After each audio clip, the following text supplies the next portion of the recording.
નમસ્કાર ખેડૂત મિત્રો, ખોડલ પ્રાકૃતિક ખેતીમાં તમારું સ્વાગત કરું છું.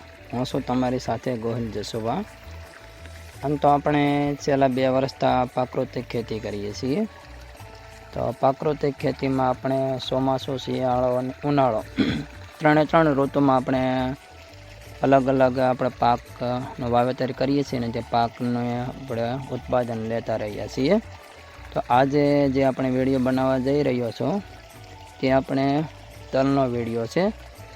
આ હું તમને જે તલ બતાવી રહ્યો છું તે તલ આમ તો જોઈને તો કે 50 કે 51 દિવસ જેવા તલ થયા છે. આ તલમાં આપણે આજે બીજો પિયત શરૂ છે. 40 દિવસે આપણે પહેલો પિયત આપેલો હતો, ત્યાર પછી આજે આપણે બીજો પિયત શરૂ કરેલ છે.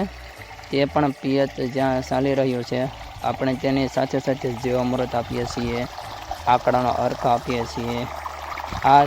આ તમે જોઈ શકો છો.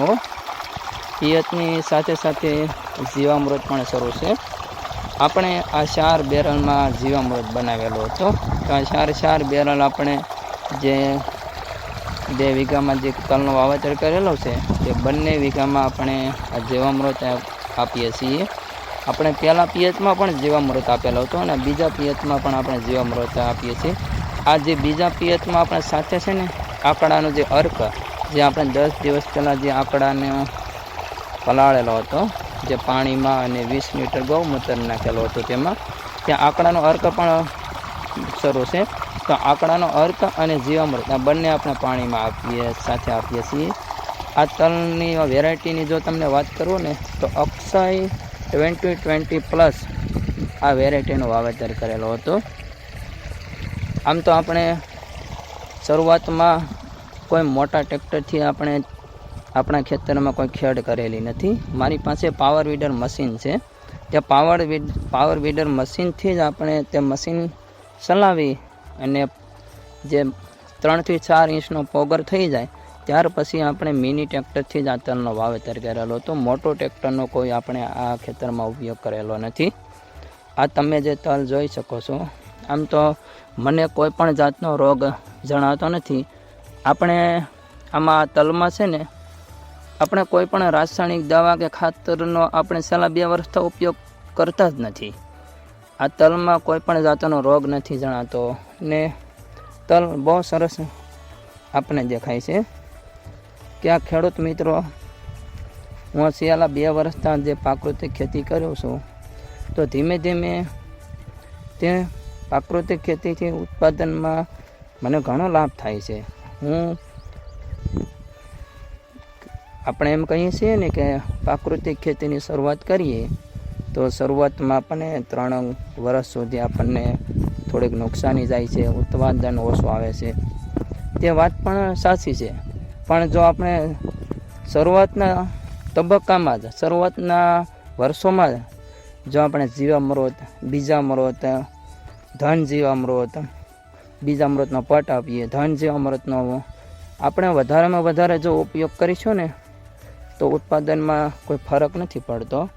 આ તમને હું ઝૂમ કરીને જ્યાં મધનું એક ઝુંડ આ તલમાં આવેલું છે ત્યાં મોબાઈલ દ્વારા તમને નહીં બતાવી શકું, પણ મધનું ઝુંડ એટલું બધું છે ને આમાં કે જે મધની માખી છે ને ત્યાં રસ ચૂસવા આવે છે તલમાં. તેના લીધે જ આ ફલનીકરણ પણ થાય છે. આ તમને જો માખી દેખાતી હોય તો હું બતાવવાનો પ્રયત્ન કરીશ કે આ મધનો ઝુંડ વધારેમાં વધારે આવે તે માટે આપણે જોવો આ ફૂલની અંદર છે ને મધની માખી જોવો જોઈએ. જો બીજા ફૂલમાં બેસે છે કે આમાં આપણે ઉપરથી છે ને ગોળને દૂધનો આપણને છંટકાવ કરવાનો કહે છે. પણ ગોળને દૂધનો તો આપણે છંટકાવ કરેલો નથી, પણ આપણે એક નવો જ પ્રયોગ કરેલો હતો કે ગાયની તાજી છાશ અને ગોળ આ બંને મિક્સ કરીને મેં છંટકાવ કરેલો હતો આ તલમાં. આ મને કોઈ નિષ્ણાતે કોઈ ભલામણ કરેલી નથી, પણ મારી રીતે મને એવું લાગ્યું કે આનો પણ આપણે ઉપયોગ કરવો છે તો તેનો મેં છંટકાવ કરેલો હતો. જીવામૃત પણ હું ઉપરથી છંટકાવ કરું છું ને પાણીની સાથે પણ આપું છું.